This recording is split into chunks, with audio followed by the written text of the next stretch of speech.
Good day, everybody. It's Andrew here, and welcome back to my channel. We have another huge update on stimulus, specifically the idea of doing a $2,000 stimulus check for seniors in this next stimulus package, and exactly what the main factor at play is, which is going to decide whether or not these stimulus checks for seniors are included in this package, whether it's $2,000, $1,400, or $800. All of these numbers have been thrown out there by various groups as to how large that stimulus check could be. So let's discuss the details in this video. But before we do, don't forget to like this video and subscribe. I also have a second channel, so do me a huge favor. Click on the link that's in the description of this video. Subscribe to my second channel. I'm going to be giving away a stimulus check on that channel just as a thank you for supporting my work. So let's recap exactly what I'm talking about when I say $2,000 stimulus check for seniors. At this point, most of you know that Bernie Sanders is trying to include a stimulus check for seniors in this stimulus package, and his reason for doing so is saying that seniors have extra medical expenses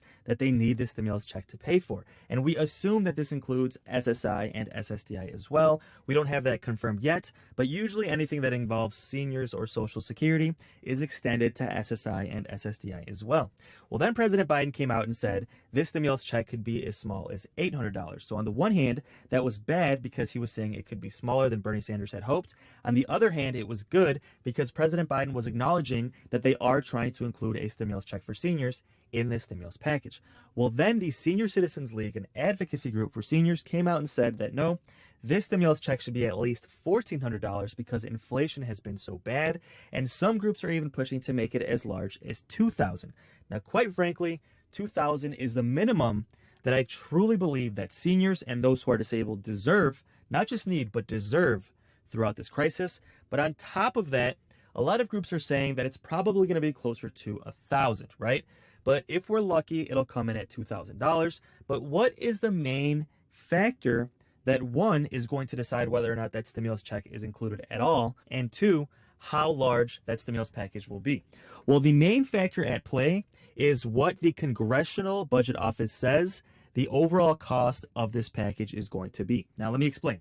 This article is titled, "Moderate Democrats Expect CBO Score and White House Cost Analysis of Spending Package to Match Up." So, the CBO is the Congressional Budget Office, and they are a nonpartisan group in the federal government which tells you, okay, this is how much this stimulus package will cost, and this is how much of it is going to be paid for via taxes and things of that nature. So, moderate Democrats have said the CBO, when they release their guidance on what this package is going to be costing and whether or not it's going to be fully paid for, is going to be the main factor as to whether or not they vote to approve this stimulus package. So, President Biden is saying that this stimulus package should be fully paid for by taxing the rich. And now, once the CBO confirms that either by the end of this week or early next week, moderate Democrats have said they will fully be on board to approve that stimulus check package if the CBO confirms what President Biden is saying. If the CBO confirms that this stimulus package will be fully paid for.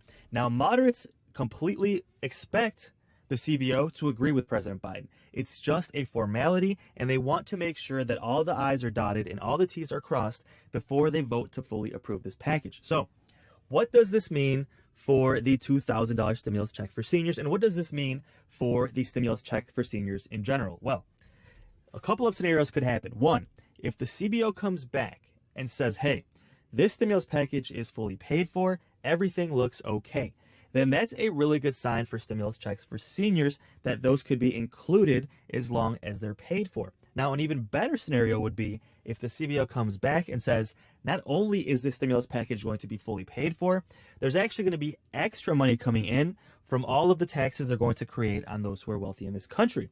Now, if that happens, there's a chance that people like Bernie Sanders and President Biden could say, hey, if we have extra money left over from taxing the rich, we could increase the stimulus check for seniors all the way to $2,000, which a lot of Democrats want to do. Remember, Representative Jayapal, AOC, Bernie Sanders, Chuck Schumer, they all wanted $2,000 stimulus checks. So it's possible that if the Congressional Budget Office comes back this week and says there is actually, not only is the stimulus package going to be paid for, but there's actually extra funding left over from taxing the rich, they could actually increase that stimulus check all the way to $2,000. Now, I'll be honest, that is an optimistic outcome. That would be the best case scenario. But honestly, I think it's the scenario that needs to happen. As seniors in our country have paid into the tax system their entire lives, the least of which they deserve is a $2,000 stimulus check. And the same goes for those who are disabled in this country. They deserve to live in a life of dignity. And guys, let me know in the comments if you agree. So all of this comes down to the CBO, which is the Congressional Budget Office, and what they say this package is going to cost and how much funding taxing the rich is going to create. Now, Bernie Sanders wants a stimulus check for seniors in this package, so there's a good chance it will end up in this stimulus package, especially when we have Chuck Schumer, Nancy Pelosi, and President Biden, who have all said that they support including a stimulus check for seniors in this stimulus package. Now, with that said, there's still a chance, like Congress always happens to do, that they might push this stimulus check into 2022 and include it in the next stimulus package instead of this one. Now, we hope that doesn't happen, but it is a possibility. But at the end of the day, the main factor at play when it comes to stimulus checks for seniors is the Congressional Budget Office and what they say is going to be paid for or not when it comes to taxing the rich. So this article is titled 2,000 Pages and Pronto. Budget scorekeepers are under pressure. Now, the reason they're saying that the CBO is under pressure is because we're waiting. Everybody is waiting on the CBO to give us their score before the stimulus package is approved. The stimulus package will not be approved until the CBO gives their score, and they have to go through this $2,000 stimulus package, which quite frankly is going to take a couple of weeks, right? So at this point, they've been going through the package for about a week, and we're hoping to have the results either by the end of this week or early next week, at which point President Biden said they hope to get it approved in the House on the week of the 15th and approved in the Senate shortly after. So we should have a lot of updates to come as the CBO is set to release the results in the next couple of days. So don't forget to subscribe and I will keep you posted.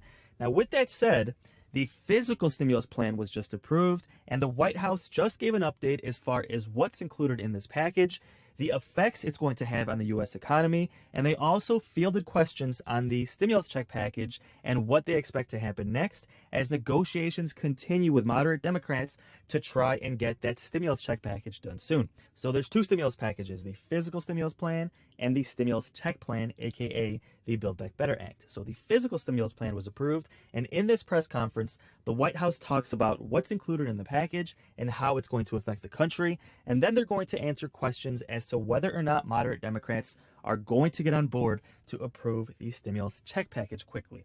So let's take a look, see what the White House had to say, and let me know your thoughts in the comments below. Hi, everybody. Wow, this is all for Pete. I know, it's all for, we like to call him Secretary Mayor Pete.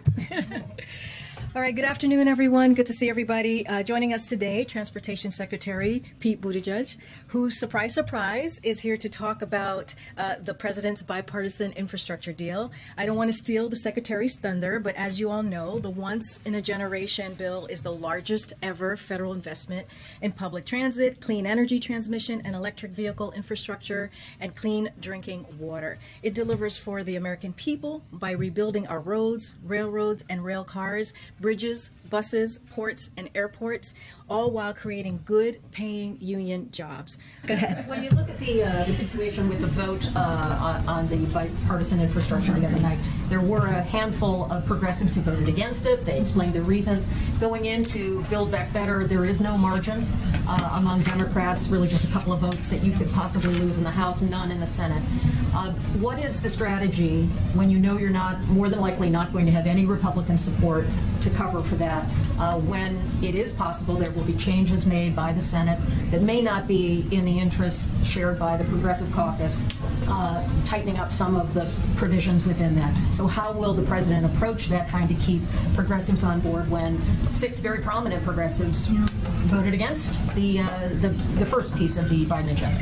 You know, Kelly, I'll say this. You know, we're going to approach it the same way we approached the American Rescue Plan, right? Which people thought we weren't going to get that done. We're going to approach it the same way we approached the bipartisan infrastructure framework, which folks said we wouldn't make that happen.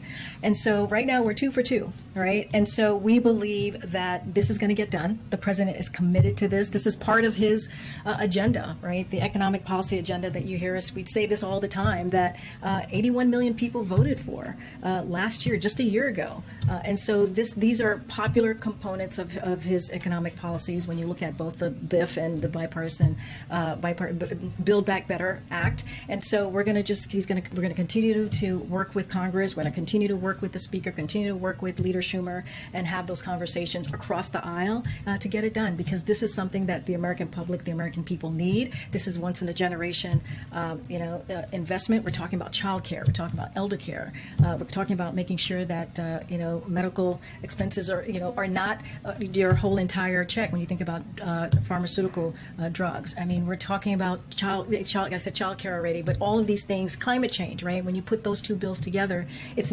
historical in a way that's going to get us to where we need to go to fighting climate change in a real way. So these are so important to the president. We're going to continue to work on it. But we got American Rescue Plan done. We got bipartisan infrastructure done when people didn't think we would.